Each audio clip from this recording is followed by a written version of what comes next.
പോകും.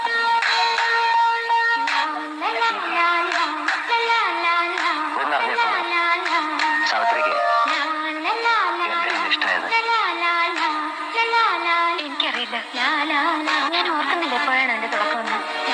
മുൻപ് ഒരിക്കലും അനുഭവമില്ലാത്തൊരു തുള്ളിച്ചാട്ടം എന്റെ മനസ്സിലുണ്ടായി. പിന്നെ കൊണ്ടുവന്ന കുപ്പികളയിലില്ലേ, അത് നിർത്തി ഞാൻ വിനുവിന്റെ പേര് എഴുതി. അത് വെറുതെ ഉറങ്ങാൻ നോക്കിയിരുന്നു. വിനുവിന്റെ ഡയറി ഇല്ലേ, അതിന്റെ പേജുകൾ ഞാൻ കൂടെ കൂടെ മറിച്ചു നോക്കും. ഒരു ദിവസം എല്ലാ പേജുകളിലും ഞാൻ വിനുവിന്റെ ചിത്രം കണ്ടു, എന്റെയും.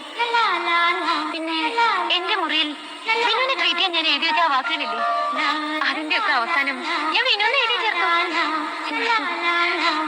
ഹോസ്പിറ്റലിൽ വിനു ഉള്ളപ്പോ സന്ധ്യ ആവരുതേ ഞാൻ പ്രാർത്ഥിക്കുമായിരുന്നു. വീട്ടിൽ രാത്രിയായ വെളുക്കാനുള്ള വെപ്രാളമായിരുന്നു എനിക്ക്. വിനുവിനറിയോ, ചാക്കിന്റെ സൂചി തിരിച്ച് നേരെ പറ്റി ഞാൻ നോക്കിയിട്ടുണ്ട്. ഞാൻ ആലോചിച്ചു, എന്താ എനിക്ക് ഇങ്ങനെയൊക്കെയെന്ന്. I was a stupid girl. I think